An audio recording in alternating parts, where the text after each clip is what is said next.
สวัสดีทุกคนมื้อนี้เราพบกับน้องอูเนาะพบกับซองน้องอูร้องสารตอนนี้อูอยู่ที่ทางที่จะไปเมืองเงินเนาะคือทางหน้าคุณจะไปเมืองเงินแต่ว่าทางหลังนี่ก็คือเป็นโฮงไฟฟ้าโฮงสาเนาะแล้วก็อันนี้ก็จะเป็นบริษัทเพื่อนอยู่ฝั่งนั้นเดี๋ยวว่ามื้อนี้พวกเราเป็นมื้องานยามดีแหละพวกเราก็อยู่โฮงสาหลายมื้อแหงละก็เลยพากันตัดสินใจมื้อนี้ออกเดินทางไปหลวงน้ำทาเนาะแต่ว่าสิลัดออกเดินทางไปทางเมืองเงินเนาะไปทางเมืองเงินแล้วก็จากเมืองเงินไปจากหงสาไปเมืองเงินก็ใช้เวลาอยู่ประมาณ30-40 นาทีแล้วก็แม่จอยก็บอกอีกว่าตั้งแต่เมืองเงินไปปากแบงแขวงปากแบงเมืองปากแบงแขวงอุดมไซใช้เวลาอยู่ประมาณ30 นาที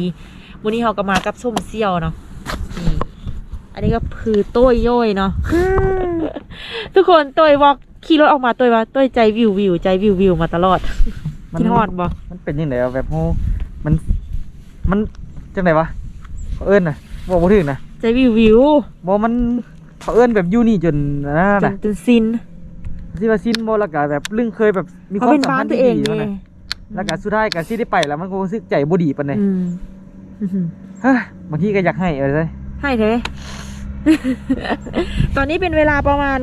9:50เนาะหรือว่าไล่เป็น10 โมงซะเนาะเดี๋ยวเขาสิเบิ้งนำกันว่าสิใช้เวลาจักชั่วโมงที่เดินทางฮอดปากแบงเนาะเส้นทางนี้ก็เป็นเส้นทางที่คนไทยสร้างเส้นกันเนาะก็คือเป็นของบริษัทไฟฟ้าหงสาที่สร้างออกไปทางลาดสู่ด้านห้วยโกนทางประเทศไทยเนาะแล้วก็ด้านทางฝั่งลาวที่เป็นด้านน้ำเงินทางฝั่งไทยที่เป็นด้านห้วยโกนไปออกเดินทางวันนี้นะอันนี้ทางหลังนี่เกิดที่เป็นควันขึ้นแล้วเนาะเป็นนะฮะอันนี้ก็คือรถที่เขาจะเดินทางไปเนาะอันนี้กระเป๋าอู้เนาะนี่กระเป๋าอู้แล้วนี่เขาเอาน้ำไปกินน้ำแล้วก็ที่มีนี่อันนี้ก็ที่เป็นเต็นท์นอนเต็นท์เพราะว่าเขาเอาเต็นท์มาเด้ปึ๊บแป๊บนึงอันนี้ก็ที่เป็นเต็นท์2 เต็นท์เนาะเอามา2 เต็นท์แล้วกันอันนี้เป็นกระเป๋าตุ้ยแล้วนี่ก็เป็นเกิบ โคตรโหดเลยแล้วนี่ก็เป็นเครื่องของตุ้ยเนาะส่วนเครื่องของอูนี่ก็คือจะกระเป๋าหน่อยเดียวนี่แล้วก็เครื่องของตุ้ยเป็นตุ้ยเปอีกส่วนอูก็มีกระเป๋าน้อยหน่อยนึงตัวนี้นี่ก็บ่แน่ใจเนาะว่าการที่เดินทางไปหลวงน้ำทาครั้งนี้จะอยู่หลวงน้ำทาจากมือแล้วก็จะไปบอกจะอีกจากมือจะวางแผนแล้วก็ลงกับตุ้ยไว้แล้วเนาะคืออูจะบ่ได้กลับมากับตุ้ยที่หงสาอีกแต่ว่าตุ้ยบอกว่าตุ้ยจะกลับมาหงสาอีกเพื่อมาสิขี่รถกลับเดี๋ยวมันก็ต้องมาแวะหงสาคือเก่าค่ะนะตุ้ยต้องมาแวะหงสาแต่ว่าขากลับอูจะได้ขี่เป็นหลวงน้ำทาขากลับอูจะได้ขี่รถไฟกลับเนาะก็คืออูจะไปขึ้นรถไฟอยู่ที่บอเตนเนาะบอเตนไปขึ้นรถไฟอยู่ที่บอเตนตุ้ยสิไปส่งอูอยู่ที่บอเตนหลังจากนั้นตุ้ยสิกลับมาหงสาเพราะมันเป็นทางผ่านที่ต้องได้กลับอยู่แล้วเพราะกลับทางหลวงเขาบางสินะประมาณนี้เนาะขออนุญาตเดี๋ยวทุกคนใส่หมวกกันน็อกเพราะว่าขี้คานปลดแล้วมันปลดยากโคตรไปเดินทางให้สตุ้ยคันสิเฮงปานนั้นก็ได้ให้ซะ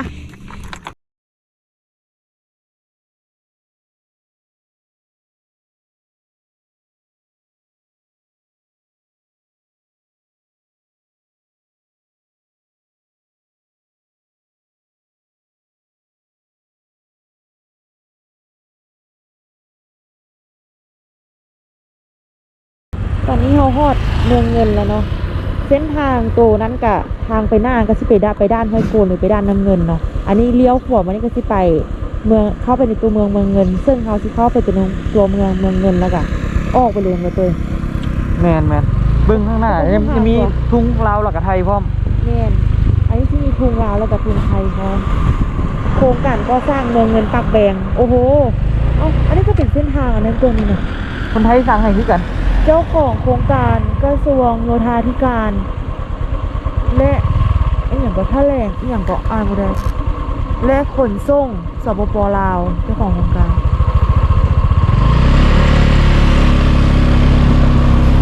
แสดงว่าเส้นทางโตเมืองเงินปากแบงจะเป็นเส้นทางอะไรของคนไทยสร้างให้คือกันนี่อุดมไซไปฮอดอุดมไซ189 หลักเนาะอันนี้เขาอยู่ที่บ้านน้ำเงินโอ้เพิ่นเอิ้นด้านน้ำเงินเนาะหมู่บ้านหมู่บ้านน้ำเงินบ้านน้ำเงินอันนี้เป็นเมืองที่ต้อยเกิดเนาะอันนี้อย่างต้อยเกิดนี่คือกันโอ้ยเลยแบบตื่นเต้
ษาที่นี่เข้าข่าวสาวงามให้ได้มายามเมืองเหนือสยามบุรีเป็นถิ่นสวยงามเห็นแล้วก็อยากจากนี้ผู้ไฟผู้ท่าที่นี้มาดับสีให้บ้านเมืองเฮาคงสาฝังใจบ่ได้ลืมลาไต้กะนำพาร่วมกันสร้างสาเป็นเจ้าในน้ำมีปลาในนาเต็มแต่ห่วงเขา ตอนนี้เราขี่รถออกมาจากเมืองเงินแล้วเนาะนี่ยังอยู่ที่เมืองเงินอยู่อันนี้ยังอยู่ที่บ้านกลางเนาะทุกคนแล้วก็จากเมืองเงินนี้ไปหาปักแบงนี่มีระยะทางอยู่42กิโลแล้วทุกคนเขาเบิ่งจากปลายบอกเมื่อกี้มีอยู่ระยะทาง42กิโลเดี๋ยวไปเบิ่งกันว่าสิฮอดพุ่นจักโมงเมื่อกี้ยังเหงาอยู่ยังไงเดี๋ยวนี้ ดีแล้ว ดีแล้วอ่ะ ไม่เจอเรื่องไม่ไปเล่น มาเห็นเส้นทางจะเริ่มจุดเดียวทางที่มันไม่ใช่ไม้ไม่เคยเลยครั้งแรกในชีวิตเลย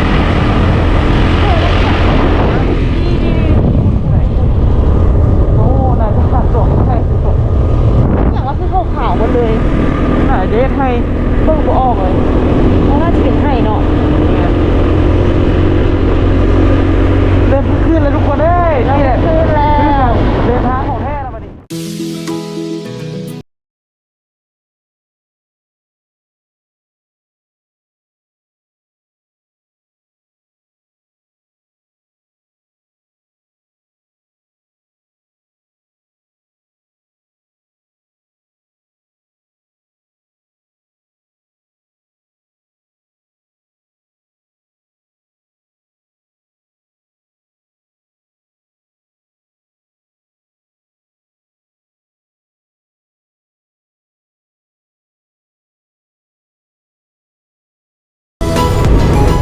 ก่อนร้านขาแดงเป็นอีก19ลังเนาะครับปากแดงอันนี้น่าจะเป็นร้านคนมุงที่ อยู่น้ำบ่ โอ้ยยุ่งเงินเลยเนาะ เงินอยู่ มันเป็นเงินเลยถ้าเงินนี่กวงเลยเนาะ กกว้างโมกับกว้างอยู่แล้วกากับกว้างอยู่นะ ก็คือว่าร้านคนมุงเนี่ย ขึ้นเบื้องแต่ว่าสัญญาบุรีมันเป็นยาวๆไปนะเป็นแบบยาวๆไป อันนี้น่าจะเป็นบ้านคนเข้าเมืองมาดูสูงเบิ่งจากฟ้าเบิ่งจากเงิน อันนี้100%อันนี้นะ 100% นี่น้ อันนี้ก็แม่นนี่แม่น ำ100%ขึ้นกัน เงินเขาเริ่มตั้งที่ตะปังเนาะ แหม ไม่ต้องใส่เลย ก็ที่ประมาณนี้ไม่ผ่านกันแต่ไม่เงี้ยหรอก นะ29ล้านตั้งแต่สู้ สู่ซ้นดูผู้สู้โอ้โห นี่เฮามาฮอดปากเคนแล้วก็ปากแคนเนาะ ปากแคน ทางไปซื่อๆสิไปอุดมไซด์แล้วไปเลี้ยวขวาจะไปท่าบักเก้าในไหนวะแต่ก่อนมาขึ้นเรืออยู่นี่วะ น่าจะเมนเพราะว่าทางนี้นี่มันมีขวาขามเด้ อ๋อมีขวาข้าม มีขวาขามน้ำแบงนั่นแหละ น้ำแบง เฮ้ยบนน้ำขอที่ว่าที่ไปปางแบงนั่นน่ะ เขาเหลือระยะทางอีกประมาณ14กิโลนี่แหละทุกคนถึงจะฮอดนั่นจะฮอดอันนั้นจะฮอดอันปักแบงอันนี้ทางไปแสน ฮะ อันนี้เส้นทางเขาไปที่กันวันนี้ เรียนแล้วอุ้ยได้เสียเงินบนยักษ์ น่าจะได้เสียเสียเงินค่าหัวแต่ว่าเคยชื่อได้ว่ารถจักรบ่เสียวอะอยู่กับเสียรถจักรบ่ได้เสียแต่รถใหญ่รู้สึกว่าจุดกวดกาหัวน้ำของเมืองเงินปักแบงนี่หัวน้ำของเมืองเงินปักแบงเขาว่าแล้วโอเคไปได้เลยไม่ได้เสียนี่เขาบอกว่าหัวน้ำของเมืองเงินปักแบง Amazing ว้าวทุกคนไม่เคยคิดว่าอุ้ยโตเจ้าจื้อบอก ยื้อ ปักแบงมันก็เป็นอยู่หันหนึ่งว่ะนี่เถิงเงินตัวมงนี้มันอุ้ย อยู่ไก่จังนี้นิดนึงเลย ไก่อยู่ อันนี้เป็นขวาน้ำปากแบงเนาะมันเงินปากแบง อันนี้เป็นน้ำของอะไรเนี่ย แมนอันนี้น้ำของ โอ้น้ำของเขียดเหนือเป็นแนวนี้เว้ยลองจอดดึงบอก งามเนาะเอาจอดเบิ่งกันได้ จะจอดเบิ่ง นี่ เอามาแล้วเขาจากแวจังได๋ก็แวลองเคี่ยวจักมา ออกบ่ได้ ออกคนละวัน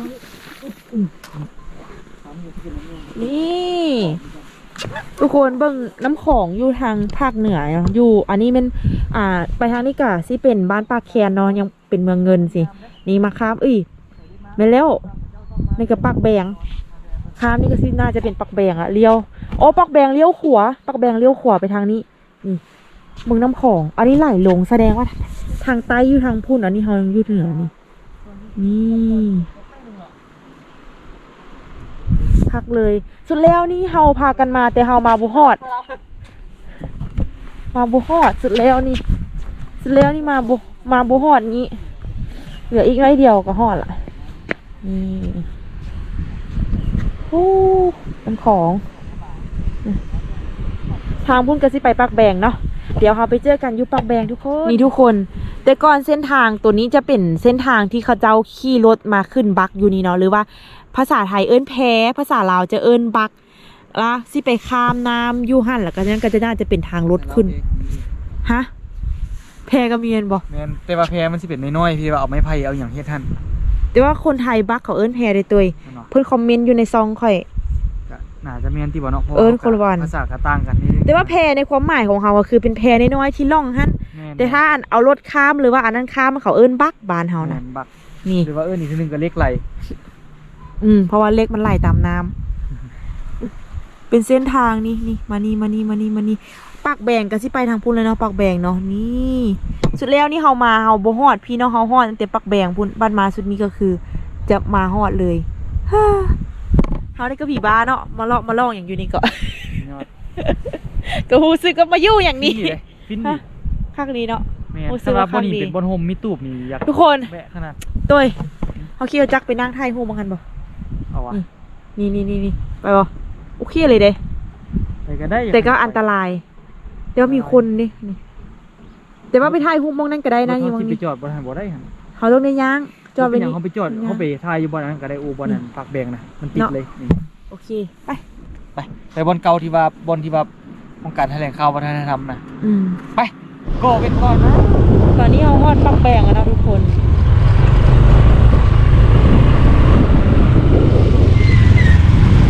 ลองเบิ่งว่าทางลงทางนี้มันจะเป็นทางที่เข้าไปอันนั้นบ่เอามาบ่ ไม่แม่น ไม่แม่นหรอก ไม่แม่น100% สารแม่นอยู่นะลองเบิ่ง เขาเปลี่ยนไปนึงเนาะ เขากลับมาฮอดปักแปงอีกเทื่อนึงแล้วทุกคนหากก็มานี่คือว่ามาอีกแล้วเว้ยมาเดือนแล้วในเดือนนี้มาอีกลองเบิ่งแม่นบ่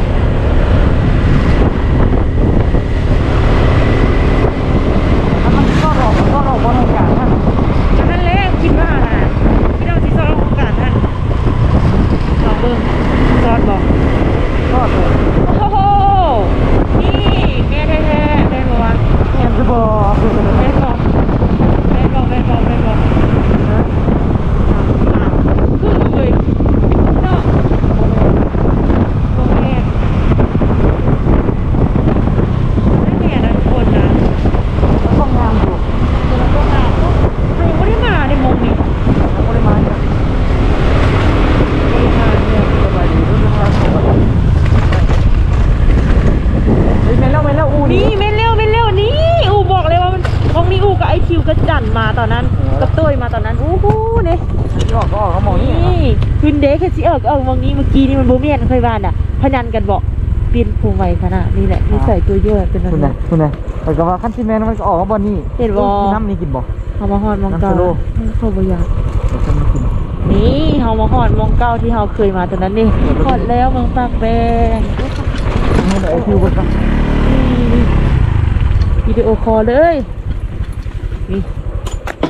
วิดีโอคอลไอ้คิวกัน ไม่อยากวะเคยมาค่ะก็มาเดือนแล้วเดือนนี้มาอีกแล้วทุกคนนี่เห็นบ่ถ้าทุกคนจื้อคลิปน้องอูได้ก็สิเห็นนี่ แต่ว่าสุด เห็น นี้ เนาะ มาน้ำส้มเซียวได้ สุดนี้เขามาน้ำส้มเสี่ยวนี่ ต้องให้เครดิตส้มเซียวน้ เมื่อเขามากับมองนี่เนาะรู้สึกว่าน้ำของขึ้นบ่วะรู้สึกว่าน้ำของขึ้น เมื่อจุดนั้นมาคือว่าน้ำแห้งๆจุดนี้มาคือว่าน้ำหลายทุกคนฝากนั่นก็สิเป็นแม่ของอีลิเฟนอันฟาร์เนาะทุกคนจะเป็นบอนซางอันเลยค่ะนะ ที่ถ้าเขาอยากไปเล่นไปเบิ่งช้างก็ต้องได้ข้ามไปแต่ว่าต้องจองล่วงหน้าก่อนจังค่อยได้ติดต่อเจ้าของรีสอร์ททางก่อนจังค่อยไปเนาะนี่อันนี้เขาก็สิเห็นคนหาปลาอยู่มั้งนั่นรู้สึกบรรยากาศเก่าๆกลับมาเลยเว้ยคักแฮงตอนนี้เขามาฮอดฮานอาหารเนาะฮอดดอนบอนกินข้าวเขาสิมากินข้าวเปียกแล้วก็สิออกเดินทางมุ่งหน้าไปหลวงลำธารเลยเนาะที่แรกเขาว่าเขาจะแวะเมืองฮุนสิไปถ่ายคลิปอยู่เมืองฮุนเนาะแต่ว่าพอดีแซดหาสาวครูเนาะสาวครูมีตู้หั่นน่ะแล้วก็เลยมีตู้บอกว่ามื้ออื่นมีงานอยู่บ้านอยู่บ้านของมีตู้หั่นแหละก็เลยว่าสิพากันซิ่งรถกินข้าวแล้วเนี่ยก็สิซิ่งรถออกหลวงลำธารเลยแต่บ่ฮู้ว่าจะฮอดจักโมงเพราะว่าจากปากแบงนี่ไปฮอดหลวงลำธารก็ใช้เวลาอยู่ประมาณ 6-7 ชั่วโมงเนาะตอนนี้12ตอนนี้จะ1โมงแล้วจะบ่ายโมงแล้วเฮายังบ่ได้ออกจากปากแบงเลยแต่ว่าสิกินข้าวก่อนเติมพลังก่อนแล้วก็จังสิออกไปเนาะเดี๋ยวเฮาไปเจอกันอยู่หลวงลำธารเลยเนาะเดี๋ยวสิถ่ายบรรยากาศระหว่างทางมาให้ทุกคนเบิ่งเนาะตัวย่อยซื้อซีนสวรรค์มาเที่ยวสาพุ่นน่ะซื้อมาแต่หงสาไอ้ซีนสวรรค์กูอยากกินเปียกอยากกินข้าวเพราะว่ามื้อเช้านี่กินข้าวเปียกเทื่อนึงแล้วแต่ก็ยังโชคดีได้กินข้าวเหนียวกับแม่จ้อยอีกตอนมาแม่นอันนี้เป็นปักแบงเป็นมื้อเดือนแล้วเฮาก็มาเนาะเดือนนี้เฮาก็มาอีกสุดแล้วนี่มาน้ำเขาไอคิวกับจันเนาะเอารถใหญ่มาแต่เมืองไซอุดมไซแต่ว่าสุดนี้เฮามากับตัวอีก2คนแล้วก็บ่แน่ใจว่าเส้นทางที่จะไปหลวงลำธารนี่ไปทางใดมีแต่ไซ Google Map ได้ทุกคนเด้อใช้แผนที่เอาไปจังค่อยแบบสิฮอดเดี๋ยวลองเบิ่งตามแผนที่มันบอกว่า6-7 ชั่วโมงจังสิฮอดเดี๋ยวเฮาเบิ่งนํกันว่ามันสิจักชั่วโมงแท้จังฮอดแต่ว่าใจแท้หันเฮาอยากให้ฮอดหลวงลำธารมื้อนี้เนาะเพราะว่ามื้ออื่นเฮามีงานที่ต้องไปข้าวเปียกเหนียวเด้อข้าวเหนียวเด้อบ่ข้าวเหนียวจบข้าวเหนียวก่อนนี่ข้าวเปียกเดี๋ยวกินข้าวก่อนกินได้ตลอดข้าวเปียกนี่นะ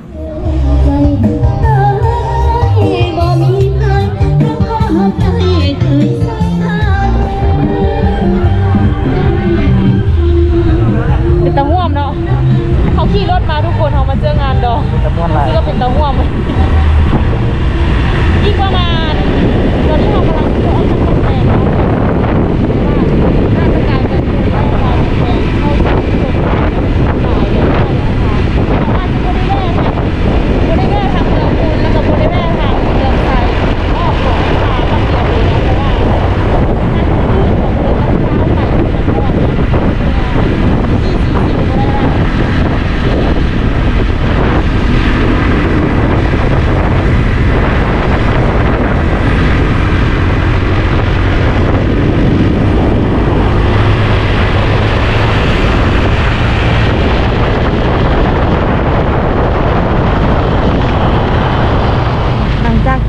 มาจากปากแบงนะทุกคนเขาก็ขี่มาเหาะกายปากแบงออกมาอันนี้ก็น่าจะเป็นหมู่บ้านจัดสรรเนาะเป็นหมู่บ้านจัดสรรเพราะสังเกตหลังคาเฮือนจะคือกันหมดเลยผมคิดว่าน่าจะได้เป็นบ้านจัดสรรที่ได้รับผลกระทบจากแมนรับผลกระทบจากเขื่อนเนาะพวกเขาได้เพื่อนมันก็จะย้ายบ้านเราที่แมนอันนี้น่าจะเป็นเฮือนที่เขาเจ้าช่วยเหลือหรือว่าเฮือนที่ผมไม่คำว่าช่วยเหลือใช้คำว่าทดแทนเพราะว่าเขาเสียไปเขา